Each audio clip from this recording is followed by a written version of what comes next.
Netanyahu को डर है कि तुर्की को F-35 देने से इसराइल की कौमी सलामती खतरे में पड़ जाएगी। इसराइल खित्ते में इस दिफाई तवाजुन के बदलने से इतना ज्यादा खौफजदा क्यों है? जी, अस्सलाम वालेकुम महाम और उज़ैर, थैंक यू आपको मुझे बुलाने का। आपने बिल्कुल सही कहा कि इसको इस तरीके से देख लें कि पहले तो ये जो सैंक्शंस हैं ये लगी थी 2019 में F-35 के हवाले से, जब ईरान ने तकरीबन 100 प्लस F-35 उन्होंने ऑर्डर किए थे और उसमें से 6 तकरीबन तैयारी के मराहिल में थे। तो उस वक्त जब तुर्की ने जो रशिया का S-400 सिस्टम है वो लेने की कोशिश की, बल्कि लिया, तो उसकी वजह से फिर इनके ऊपर एक कैट्सा है सैंक्शंस अमेरिकन, वो लगा दी गई, क्योंकि उसके अंदर ये था कि रशिया, ईरान और साउथ कोरिया से अगर कोई लेन देन करेगा इस हवाले से तो ये सैंक्शन उस पर अप्लाई होंगी। तो ये उसका बैकग्राउंड है। लेकिन अभी चूंकि आपको मालूम होगा कि 7-8 तारीख को अंकारा में नेटो की बहुत बड़ी कॉन्फ्रेंस चल रही है, बल्कि आज जो है वहाँ पे दीगर ममालिक के बहुत सारे, तकरीबन आई थिंक 32 से 34 ममालिक वहाँ पे पहुंचे हैं और उसमें 3-4 हेड ऑफ स्टेट भी हैं, जिसमें डोनाल्ड ट्रंप साहब भी तशरीफ लाए हैं कल। तो उन्हें मालूम है कि इसके ऊपर बातचीत होगी F-35 के ऊपर। तो उन्होंने वहां से निकलने से पहले उन्होंने F-35 पे ये बयान दिया, जिसमें उन्होंने कहा कि हम कंसिडर कर रहे हैं। तो जैसे उन्होंने ये बयान दिया उसके ऊपर ये फिर जो है इजराइल की तरफ से इसके ऊपर बयानबाजी शुरू हुई, इसलिए कि अभी जो ईरान और यूएस का सिलसिला हुआ और उसमें जो रोल है इजराइल का, उस हवाले से तुर्की जो है, जैसे पाकिस्तान एक मीडिएटर के तौर पे सामने आया, तो तुर्की भी इस सारे मामले के अंदर एक फैसिलिटेटर के तौर पे सामने आया। और उस हवाले से फिर ये कि आपस में इनकी कुछ हार्ड टॉक्स भी हुई हैं, जिसमें कि एवेंचुअली एक इस लेवल तक बात आई कि तुर्की की तरफ से ऑफिशियली बयान जारी किया गया कि अगर इजराइल चाहता है कि तुर्की के साथ वॉर करे तो फिर आके देख ले कि हम क्या कर सकते हैं। तो मेरे ख्याल में ये डिप्लोमेटिकली हार्ड टॉक्स दोनों के दरमियान चल रही हैं। तो उसी हवाले से फिर ये इजराइल की तरफ से बयान आया कि जी हम समझते हैं कि ये हमारी सालमियत के खिलाफ या हमारे खिलाफ ये इस्तेमाल हो सकते हैं। लेकिन इस सारे बैकग्राउंड के अंदर एक चीज और बड़ी इंपॉर्टेंट है, और वो ये है कि इस ईरान यूएस और इजराइल वॉर के अंदर जी जो public opinion first time America के अंदर बड़ा टर्न हुआ है। एक APNORC की आज सुबह मैं रिपोर्ट देख रहा था, जिसके अंदर के 31% लोगों ने इस चीज का इजहार किया है कि इजराइल अननेसेसरीली जो है वो अमेरिका को टेकन फॉर ग्रांटेड ले रहा है। और उसमें तकरीबन 20% ने नो किया और 49% ने उसको उस पर कुछ जवाब नहीं दिया। तो ये बहुत बड़ा मेरा ख्याल है एक शिफ्ट है। और उसी हवाले से एक शिकागो के मेयर हैं फॉर्मर, जो कि प्रेसिडेंशियल रन में आएंगे 2028 में, उन्होंने तो खुल के ये बात की है कि इजराइल की वजह से अमेरिका जो है वो वॉर में ड्रैग हुआ। और अब मैं समझ रहा हूँ कि डेमोक्रेट्स जो है ना आहिस्ता आहिस्ता अपना फलक्रम शिफ्ट कर रहे हैं, जो पब्लिक रैलीज हैं उसमें इजराइल के हवाले से भी। सर, आप अहमद साहब सही कह रहे हैं कि जो वहाँ के सियासतदान है वो भी अब इस बारे में आवाज़ उठा रहे हैं, और अवाम भी जो है वो कह रहे हैं कि पहले इराक वॉर में हमें घसीटा गया, फिर ईरान के साथ जंग में घसीटा गया, और इस तरह कोई ना कोई बहाना बनाकर इसराइल जो है, जो खुद पूरी दुनिया के लिए, पूरी दुनिया की सालमियत के लिए ख़तरा है, वो ये बातें कर रहा है कि जनाब तुर्की को ये मिल गई F-35 की जो जहाज़ हैं या टेक्नोलॉजी मिल गई, तो जनाब हमारे लिए बड़ा ख़तरा है। सर, तुर्की को देखा जाए तो 2019 में रूसी S-400 सिस्टम जब खरीदा गया था, तब F-35 प्रोग्राम से निकाला गया था। क्या सदर ट्रंप पाबंदियां हटाने के बाद इजरायली दबाव और पेंटागन के तहफ़्फ़ुज़ात के बावजूद अंकारा को जदीद तैयारे देने का ये जुर्रतमंदाना फैसला कर पाएंगे? देखिए, अभी 2019 से लेके अभी तक हालात बहुत चेंज हो चुके हैं, और उसके मुताबिक अगर हम देखते हैं तो यूनाइटेड स्टेट्स ऑफ अमेरिका अभी आहिस्ता आहिस्ता अपने आप को इन इलाकों से निकाल रहा है, जिसमें पहले भी अंदिया दिया गया था कि जो नेटो से यूनाइटेड स्टेट्स ऑफ अमेरिका वो अपने आप को डाइल्यूट करना चाहता है। और आपने भी पिछले दिनों सुना भी होगा कि वहां से जो इनके शिप्स और एयरक्राफ्ट हैं वहां से निकाले जा रहे हैं। तो उस हवाले से ट्रंप तो हमेशा से ही कहते रहे कि अब नेटो और या इसके जितने अलाइज हैं उनको खुद पार्टिसिपेट करना होगा एक्टिवली अपने डिफेंस सिस्टम बनाने में।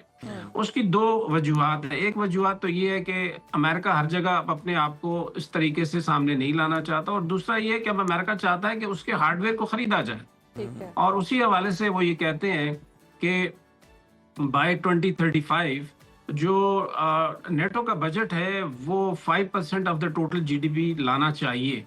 तो उस हवाले से ये इसी के इन लाइन ये बात है जो यूनाइटेड स्टेट्स के प्रेसिडेंट अभी कर रहे हैं, डोनाल्ड ट्रंप, के F-35 हम देना चाहते हैं। क्यों? इसलिए कि वो उनकी अपनी इंडस्ट्री के रिवाइवल होगा इससे। ठीक है। तो मेरे ख्याल में दोनों तरफ उनकी एक विन विन सिचुएशन क्रिएट कर रहे हो। सही। अच्छा, सदर ट्रंप ने एक बार फिर नेटो इत्तेहादियों पर सैकड़ों अरब डॉलर खर्च करने के बावजूद ईरान के मामले पर साथ न देने का गिला किया। क्या नेटो की ये अंदरूनी दरारें जाहिर करती हैं कि अब यूरोपीय ममालिक मशरिक़ वस्ता की किसी नई जंग का हिस्सा बनने को तैयार नहीं है? देखिए, इसमें एक प्रिंसिपली बड़ी गलत बात ये हुई थी कि आर्टिकल 5 के तहत जो नेटो का है उसके मुताबिक यकीनी तौर पे जितने भी कंट्रीज हैं वो अगर उनके ऊपर कोई थ्रेट होता है तो बाकी कंट्रीज उसको आके उसको डिफेंड करेंगे। लेकिन चूंकि ये वाली वॉर ट्रंप साहब ने एक सोलो राइड ली है, ना ही उन्होंने नेटो को इसके ऑन बोर्ड लिया, ना ही उन्होंने अपनी कांग्रेस से इसकी अप्रूवल ली, ना ही यूएन से लिया।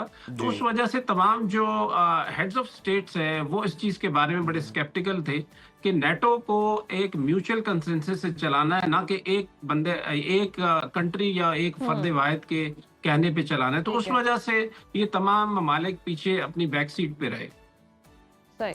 सही। अहमद साहब, आयतुल्लाह खामेनी शहीद की अगर हम बात करें तो उनकी आखिरी रसूमात के दौरान जो पब्लिक सेंटिमेंट देखा गया, मतलब लाखों के मजमे में सरकारी सतह पर ट्रंप और नेतन्याहू को कत्ल करने के बराह रास्त मुतालबात जो हैं वो सामने आए हैं। ये गैर मामूली इजहार जो है, क्या खित्ते में हम देख सकते हैं कि दोबारा किसी बड़े टकराव का पेश खैमा बन सकता है, या फिर अमेरिका के साथ मामला जो हैं वो सेटल हो सकते हैं, लेकिन इसराइल के साथ जो है ये सिचुएशन चलती रहेगी ईरान की?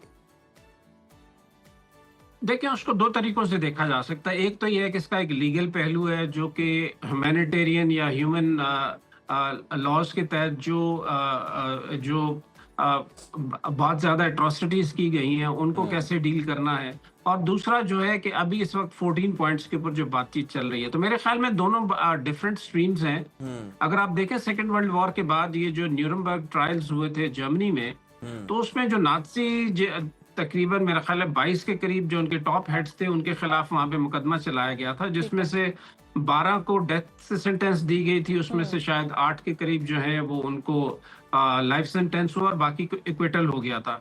तो ये रिकॉर्ड करना बड़ा जरूरी है कि जो क्राइम अगेंस्ट ह्यूमैनिटी है उसको कैसे रिकॉर्ड किया जाता है और कैसे परस्यू किया जाता है। तो मेरे ख्याल में इन दोनों केसेस में प्रेसिडेंट ट्रंप है या नेतन्याहू है वो इस हवाले से इनकी मेरे ख्याल में ईरान चूंकि एक सिविलाइजेशन है वो चाहेगी कि इन तमाम जराइम को दुनिया के सामने लाया जाए और इनको ट्रायल किया जाए। तो इस हवाले से ये जो मुतालिबात अब अभी जोर पकड़ रहे हैं ये आने वाले वक्तों में मेरे ख्याल में इसके लीगल वैल्यूज जनरेट होंगी। ठीक है। अच्छा, ईरानी वज़ीर ख़ारजा अब्बास अराग़ची ने मफ़ाहमती याददाश्त का हवाला देकर धमकियों के साए में हतमी मुआहदे पर बातचीत से इनकार कर दिया है। तो क्या ईरान की ये सिफारती हिकमत अमली अमेरिका को बैकफुट पर लाने की एक सोची समझी कोशिश हो सकती है? जी, इसमें इस बयान को इस तरीके से भी देखना चाहिए कि जब ये बातचीत स्टार्ट हुई थी तो उस वक्त जो पहला पॉइंट है वो यही है कि वॉर को ऑल फ्रंट्स पे रोका जाए जी। और अमेरिका जो प्रेसिडेंट ईरान के हैं पेज़ेशकियान साहब, उन्होंने कहा था कि we will not go head with a situation where there is no war no peace situation. तो उन्होंने कहा था कि अगर वॉर भी साथ साथ चल रही है और पीस नेगोशिएशंस भी चल रही है तो ये हम नहीं करेंगे। तो उसी हवाले से पहला पॉइंट यही था। लेकिन जो पॉइंट प्रॉब्लम जो यहाँ से स्टार्ट होती है वो ये है कि जो स्ट्रेट ऑफ हॉर्मुज़ है उसके बारे में दोनों के जो इख्तलाफात हैं वो फिर खुल के सामने आ रहे हैं कि इसको 60 दिन में कैसे मॉनिटर करके कैसे इसको ओपन करना है। सही। तो उसमें थोड़ा सा मिसअंडरस्टैंडिंग है, मेरे ख्याल में सॉर्ट आउट हो जाएगी जल्द।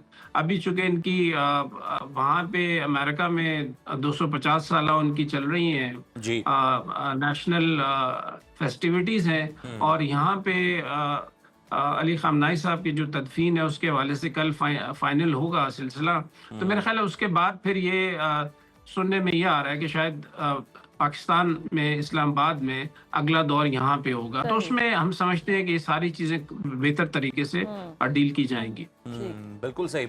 अच्छा अहमद साहब, हमें ये भी बताइएगा सर कि आपने हुर्मुज़ और खलीज ओमान में जो तिजारती ऑयल टैंकर्स पर मिसाइल हमले हुए हैं और जो मामला चल रहे हैं, और ओमान को भी जिस तरह से कन्विंस करने की कोशिश की जा रही है, बतौर बहरी उमूर के माहिर आप समुद्री महासराई को किस तरह से डिकोड करेंगे, और क्या आप समझ रहे हैं कि 60 दिन के बाद जो टेक्निकल मुज़ाकरात का फ्रेमवर्क है, जो टाइम फ्रेम दिया गया है, उसके बाद क्या पोजीशन बनती हुई नजर आ रही है ओमान की और ख़ासतौर पर ईरान की स्ट्रेट ऑफ हुर्मुज़?